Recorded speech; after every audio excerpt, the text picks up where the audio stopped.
Use this quick and easy exercise anytime your team needs to make decisions, solve problems, or discuss challenges fast. It will also replace the circular, fruitless discussions with great decisions and action items. We're running this workshop with our clients all over the world, with Fortune 500 companies and with top startups, and since we started working like this in the studio, things became 10 times more efficient and also effective. More importantly, we got rid of unnecessary politics, we're much more focused, and the teams are aligned and excited. I'm going to talk about the in-person workshop, but there's also a remote version for this workshop, which is very cool as well. The in-person workshop and the remote version are practically the same with some tweaks. To run this in person though, you'll need some accessories. A whiteboard and a marker, yellow rectangular post-its, square post-its, 2 different colors, for example pink and blue, red sticky dots, Sharpies for writing on post-its, really helps with legibility, a timer, a nice playlist of focus music. For an online session, you'll need a video conferencing tool like Zoom or Hangouts, and a whiteboard tool like Miro or Mural. For the purpose of our example, a possible topic for discussion could be improving communication within the team. Step 1. Choosing a facilitator. One of the participants should act as a facilitator, and their sole purpose is to keep the session running smoothly by sticking to the time frames of each step and stopping conversations by nicely telling people to shut up. Step 2. Draw a sailboat. The facilitator should draw a sailboat on the whiteboard or on a large sheet of paper. The sailboat represents us. Whatever is above the water, like the wind, moves us forward, and whatever is below the water holds us back, like an anchor. Step 3. Capture good things that are moving you forward. The facilitator should ask the team to work alone in silence for 4 minutes. You can also put the focus music on, it helps with the silence. Each member of the team should think of the good things that are moving the team forward with regards to the selected subject. Each good thing should be written on a separate blue post-it. There should be no conversations, everyone will work alone here. When the time is up, each participant in turn will approach the whiteboard, read out loud each good thing on each post-it, and place them on the top part of the sailboat. In a remote session, we make a separate space for each participant where they can quietly write their own notes. Why do we start with the positive? Well, it helps people think of the problems later, and it creates a positive environment by putting the problems in perspective. Our topic for discussion is improving communication within the team. So, a good thing about the communication in our team could be our team is very friendly. Step 4. Capture the problems that are setting you back. The facilitator should set the timer to 4 minutes and ask the team to work alone and silently. Each member should think of the problems and challenges that are setting the team back. Using the pink square post-its, the team should write 1 problem per post-it. There is no minimum or maximum amount. When the time's up, members should place their post-its on the bottom part of the sailboat, where the anchor is. Unlike the previous step, members shouldn't read their ideas out loud, they should just place them on the board without discussion. Step 5. Prioritize problems. The facilitator gives each participant 3 red dots. Each participant has 3 minutes to subjectively choose the 3 biggest problems that they think are preventing the team from moving forward. A participant can choose to put 3 dots on 3 separate problems or all on the same one. No rules here. Again, no discussions. Shh.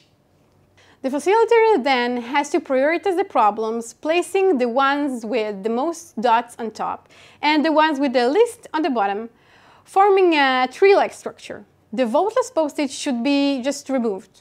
If you're using a remote whiteboard, most platforms have a built-in voting system for this purpose. Step 6. Reframe problems as how might we. The reason we want to reframe problems is that we want to standardize the way we approach problems and to phrase them in a way that will align everybody on what we're solving and encourage them to solve it. This method was developed by Procter & Gamble and is widely used in design thinking workshops. Set the timer for 3 minutes. The facilitator, that would be you, takes the top problem. If there are a few with the same number of votes, take the one on the left. Don't worry, you can solve the other ones later as well. And reframe the problem into how might we. Take a rectangular yellow post-it and write how might we on the top left-hand corner. Now take the problem and phrase it as a challenge. For example, if the problem is there is too much bickering when we discuss projects, the how might we can be how might we create a positive atmosphere when discussing projects.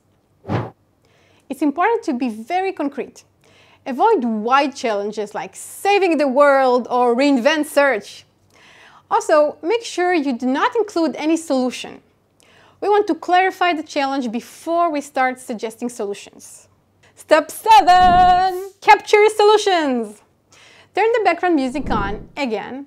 Set the timer to 5 minutes and let each participant think of solutions to that problem. Ask the participants to focus on quantity and generate as many solutions they can think of, big or small. They again should work in silence and alone, no discussions. Each solution should be written on a separate pink post-it. When the time is up, without any discussion, participants should place their solutions on the whiteboard or on a wall nearby. Step 8. Prioritizing solutions. You, as the facilitator, should set the timer to 4 minutes. Each member gets 6 dots and places them on what they feel are the best solutions. When the time is up, the facilitator should prioritize the solutions in the same way that they did for the problems. The tree-like format. Discard any solutions that didn't have any votes. Step 9. Decide what to execute. Set the timer to 10 minutes and draw a big effort-impact scale on the whiteboard. Effort on the X scale and impact on the Y scale. Then the facilitator will place the first solution in the middle of the scale and ask participants if they should move it higher or lower, left or right. If the effort is high and the impact is high, it should go to the top right square. If it's high effort and low impact, it will go to the bottom right square, and so on. Again, no discussions. Continue doing this with the rest of the solutions. Step 10. Make action items. Set the timer to 10 minutes. Choose the solution that is closest to the top and closest to the left, and together create action items that will make the solution happen. Assign a person for each task and schedule a follow-up meeting in 2 weeks from now to evaluate the project. The items that are in the lower left section, we'll place them in our backlog. We'll most probably not execute them, but it won't hurt us to have a list of things that are easy to do with low effort. They might help us down the road. Things that are in the lower right section, we're not doing. High effort, low impact. Easy peasy. Things that are in the top right section are projects. We appoint someone to be in charge of them, and in 2 weeks, we'll meet that person and get informed of the budget of the project and how should we approach it. In many cases, it's a really good use case for a design sprint. I'll tell you more about that in a separate video. That's it, folks. I wish you a happy problem-solving experience. I'd love to hear from your experiences. If you want to share or if you have any questions, let me know in the comments below. If you're not subscribed to our awesome channel, be sure to do so and get more design, product, UX, design sprints, tips, and tools. See you next week.